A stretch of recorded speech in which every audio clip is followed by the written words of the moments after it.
let's solve some examples. So in this case, so we have a multi-pass heat exchanger. So we have a hot oil that enters into the system at 150 degrees Celsius, and we have cold water that enters into the system at 20 degrees Celsius. Mass flow rate for both of them are given, and we know the diameter of this tube is 1.4 centimeter, and L is given 5 meter, and overall heat transfer coefficient is given 310 watt meter square per Celsius. So that means if I know the diameter and if I know the length, I know the area. So the question is, what is the heat transfer rate and what is the outlet temperature for T out, T water out, and T oil out? What are these temperatures? Okay, let's do this. Let's solve this problem.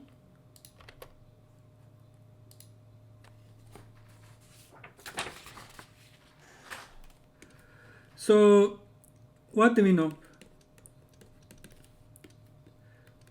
T cold in, T hot in is known. M cold, M hot is known. Okay? So what are we trying to find?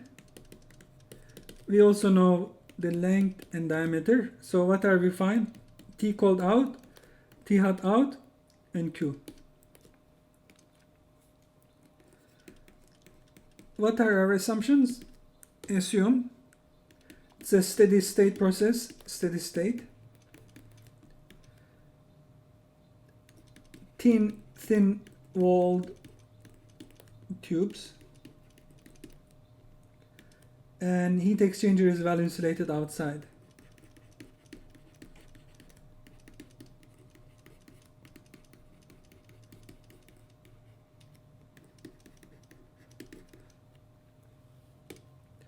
So let's move on to the approach. So let's first calculate capacities M hot, CP hot, M cold, CP cold.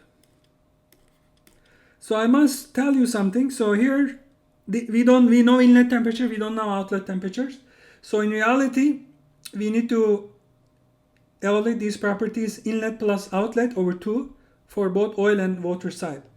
But since I don't know the properties, I don't know the temperatures, and we know that CP is not very strong function of temperature, so we'll just use the inlet,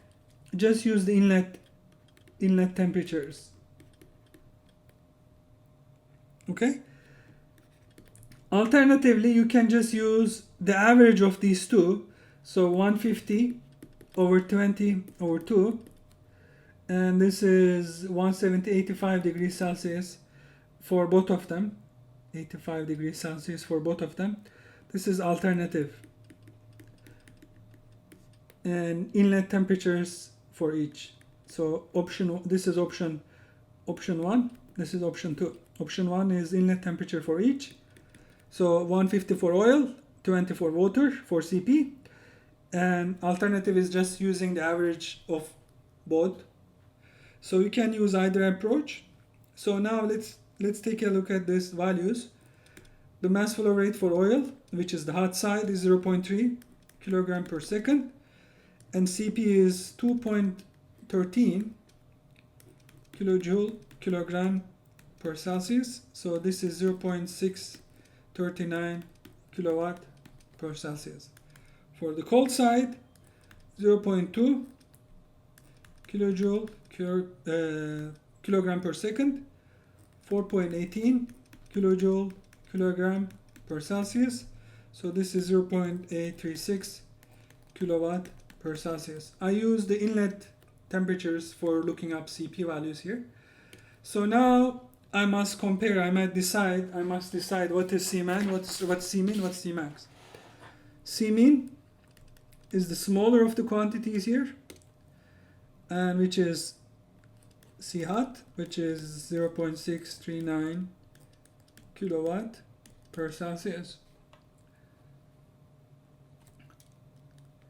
C max is, which is the less C cold, which is 0.836 kilowatt per Celsius. The capacity ratio C min over C max is 0.639 divided by 0.836, 0.764. Okay, so this is the capacity ratio. So now I want to calculate Q first. Q is, so first let's calculate Q max. To calculate Q, I need to calculate Q max, which is C min multiplied by T hot in minus T cold in, which is 0.69 kilowatt per Celsius. 150 and 20 is the temperatures, so 83.1 kilowatt. So now if I can calculate epsilon, then I have Q. So to calculate epsilon, I need NTU. NTU is U times AS over C min. So I know U was given, C min is given. AS, I need to do a small calculation here. N times pi times dl, number of tubes, times diameter, times length. So this is, we have 8 tubes, pi 0.014 times 5. So we have 1.76 square meter area. So that means AS is given. So this is 1.76. C min is 0. So I want to convert it to kilowatt. So this is, I want to convert it to watt. So this is 639 watt per Celsius. U is given. This is 310 watt per meter square per Celsius. So I have NTU 0.857. So now I have NTU. So that means I can calculate epsilon, which is a function of NTU and CR, which is a function of NTU is 0.857 and the CR is 0.764. So now I can use the figure here. So this is, let's go back to this figure here. So we have this figure here. So we want to read it from here. We have NTU, which is close to 0.8, 0.85, so which is almost 1, so somewhere here. And the capacity ratio is 0.75, close to 0.75, so it is here. So that means effectiveness ratio is about 0.47. So effectiveness is 0.47. So that means I can now calculate Q, which is Q max times epsilon, which is 0.47 times 83.1 kilowatt. So we have 39.1 kilowatt. So now this is part A. Part B is finding the temperatures. After you have the Q is basically Cc, T cold in, so T cold out minus T cold in, which is also equal to C hot, T hot in minus T hot out. So I already have Cc and C hot values. So that means